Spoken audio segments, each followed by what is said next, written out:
Semua kenal kan Prof. Zainal ini? Beberapa waktu yang lalu mendapatkan masalah ya kelihatannya beliau ini. Sebetulnya bukan beliau yang punya masalah, pihak lain yang punya masalah. Ya. Hai guys, jumpa lagi di Bang Jaka Channel. Kali ini seru banget guys, karena yang bertanya kali ini bukan orang sembarangan. Dia adalah profesor sekaligus guys dokter bedah saraf guys. Yuk langsung aja kita tonton bareng-bareng. Prof, saya tanya-tanya dulu Prof, dari jam berapa di sini Prof?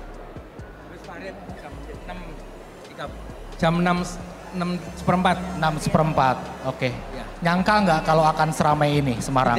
Tidak menyangka? Tidak menyangka. Saya berhenti mobilnya 1 kilometer ke arah sana Mas. Oke. Parkirnya. Siap. 1 kilometer dari sini baru dapat parkir. 1 kilometer. Luar biasa. Kita apresiasi dan berikan tepuk tangan untuk Prof. Zainal dari Undip.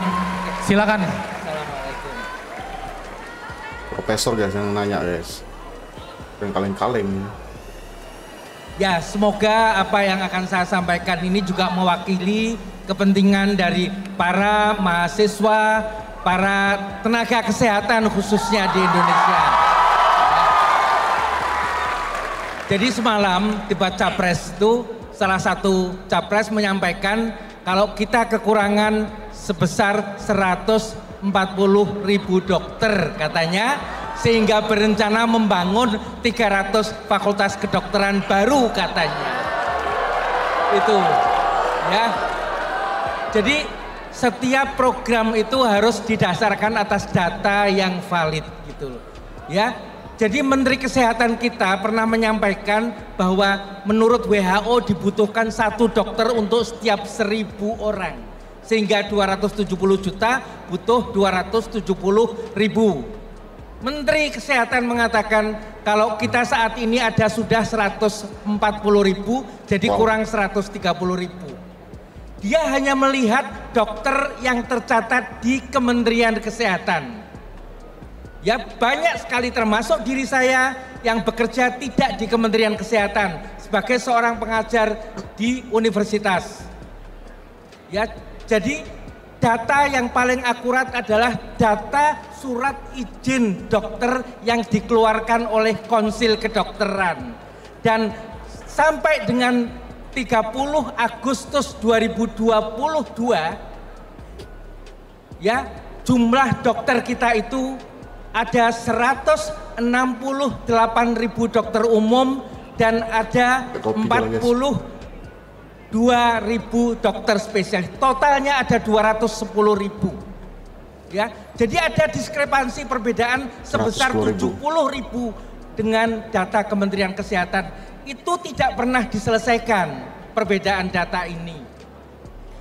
Jadi kalau kita bilang mau bangun fakultas kedokteran baru, ya, sejak disahkannya Undang-Undang Kesehatan selama Juli sampai sekarang 6 bulan terakhir sudah berdiri 25 fakultas kedokteran baru.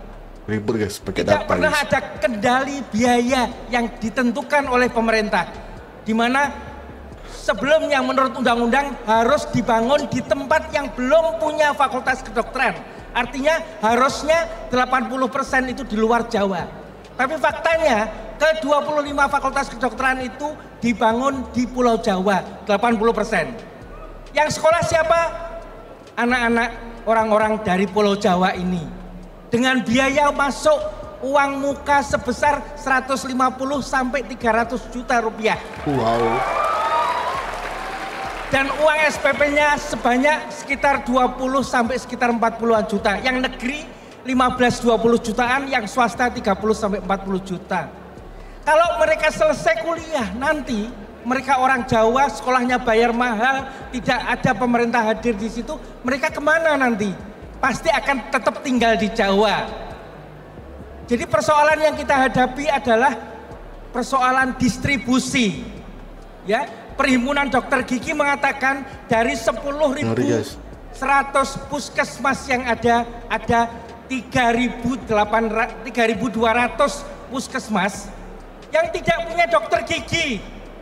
Iya benar guys.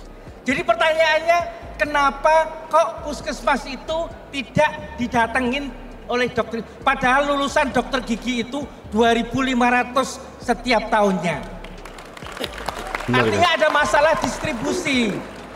ya, jumlah dokter umum di Jakarta itu 1 setiap 600 orang. Tapi di Sulawesi Barat jumlah dokternya 1 untuk 11.000 orang. Itu fakta semuanya.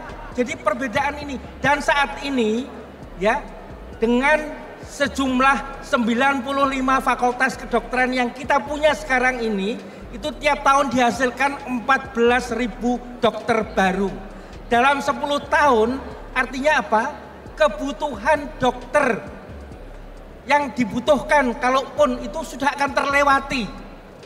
Dalam 10 tahun lagi jumlah dokter kita akan meningkat 65%. Padahal Badan Statistik, Pusat Statistik mengatakan penduduk Indonesia 10 tahun lagi itu sampai 302 juta. Jadi naiknya cuma 11%. Jadi kita nggak bisa dirikan fakultas kedokteran hanya untuk periode 5 tahun ditutup nanti. Itu artinya tidak bisa program itu dibuat, dan tadi salah kaprah tadi semuanya. Siap. Begitu. Prof Zainal, terima kasih. Ini semua kenal kan Prof Zainal ini? Beberapa waktu yang lalu mendapatkan masalah ya, kelihatan beliau ini. Sebetulnya bukan beliau yang punya masalah, pihak lain yang punya masalah. Ya, gini, kalau boleh Prof saya nerusin nih Prof Zainal. Terima kasih. Ngeri nih guys. Saya sebetulnya kalau sama Prof Zainal ini harusnya manggilnya Kak Zainal. Kenapa Kak? Saya dulu ketika SMA beruntung dapat terpilih ikut program pertukaran pelajar AFS. Dan Prof Zainal adalah senior saya di AFS waktu itu. Ya. Wow. Dulu kemana Prof Zainal? Tahun berapa tuh? 75-76. Beliau SMA ke Massachusetts, Amerika Serikat tahun 75-76. Belum pada lahir di sini semua. Ya, Prof, gini. Apa sih yang menarik dari yang disampaikan Prof ini? Bahwa menyusun kebijakan harus mendasarkan kepada data yang akurat. Yang kedua, harus melibatkan stakeholder yang relevan sehingga kebijakan yang disusun adalah kebijakan yang menjawab persoalan. Nah, kadang-kadang kita yang berada di pemerintahan kecenderungan melakukan namanya micromanagement. Micromanagement itu apa? Kita langsung memutuskan, saya ingin agar dibangun jalan ini di sini. Nah, itu namanya micromanagement. Saya ingin bangun jembatan ini di sini. Nah, itu micromanagement. Kalau pemerintahan, apalagi di kepemimpinan yang makin tinggi, yang harus dimiliki itu namanya micro question. Apa micro question itu? Micro question itu gini, bagaimana daerah ini lalu transportasinya terjadi dengan baik. Lalu muncul jawabnya, jalannya diperbaiki, kendaraan umum diperbaiki. Jadi solusinya itu adalah solusi yang sesuai dengan apa yang dibutuhkan. Kepemimpinan memberikan yang namanya micro questions, bukan micro management. Jadi ketika bicara kepemimpinan nasional, berapa jumlah rumah sakitnya itu atau berapa jumlah sekolah kedokterannya tidak usah presiden yang menentukan. Presiden cuma bilang begini, saya ingin memastikan bahwa pendidikan kedokteran bisa mensuplai kebutuhan dokter Indonesia secara berkelanjutan. Bagaimana caranya? Nah, itu kerjakan datanya, stakeholdernya, susun kebijakannya, lalu siapkan langkahnya. Tapi angkanya monggo, kalau ternyata tidak perlukan tambahan ya nggak apa-apa. Kalau ternyata diperlukan tambahan juga nggak apa-apa. Itu yang disebut sebagai micro questions. Kalau micro management, maka saya akan langsung bilang butuhnya ini, butuhnya ini. Kenapa itu berbahaya dalam konteks Indonesia? Bawahan cenderung tidak mau menentang atasan. Walaupun atasannya salah. Jadi kalau atasannya bilang, saya mau bangun 10 jembatan, bawahannya bilang, janjiannya mau butuh 5. Haneng dekne ngomongnya 10 ya.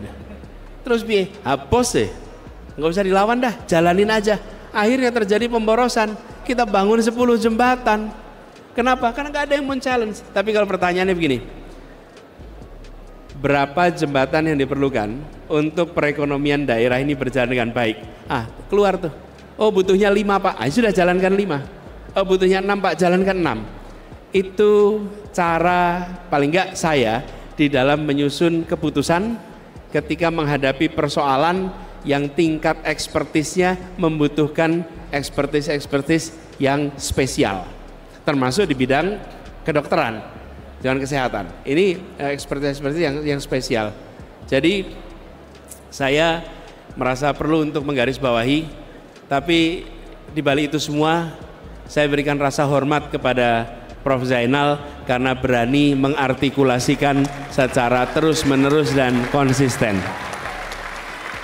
Walaupun beliau harus menanggung konsekuensinya, konsekuensi terkait dengan tempat beliau bisa mengabdi. Tapi biarlah nanti sejarah yang mencatat. Mana yang tepat, mana yang benar, biar nanti sejarah mencatat. Tapi Prof. Zainal sudah menjalankan tugasnya. Terima kasih Prof. Terima kasih Prof. Zainal, kita berikan apresiasi dan tepuk tangan untuk Prof. Zainal. Sehat-sehat Prof. Teman-teman sekalian, saya menyadari ini banyak sekali yang kepengen. Banyak sih ya. Sekali lagi Pak, datang jauh-jauh Pak kami Pak, sekali lagi. Nah gimana guys, seru banget kan? Dan jawaban Anies juga super keren. Siapakah Profesor Zainal ini guys? Nama lengkap dia adalah Profesor Zainal Mutakin. Dulunya dia ini adalah seorang dokter di Rumah Sakit Karyadi guys. Kemudian dia dipecat karena dia diduga mengkritik rancangan undang-undang tentang kesehatan guys. Yang dikritik dia dulu adalah tentang vaksin Nusantara, kemudian tentang isu pemerasan terselubung di kedokteran Indonesia guys. Makanya dipecat. Tapi saat itu masyarakat nggak setuju, makanya warganet itu geram dengan pemecatan dia guys. Saat itu warganet menganggap bahwa Kementerian Kesehatan itu terlalu jauh guys menanggapi sebuah kritik dari Pak Zainal ini guys ya.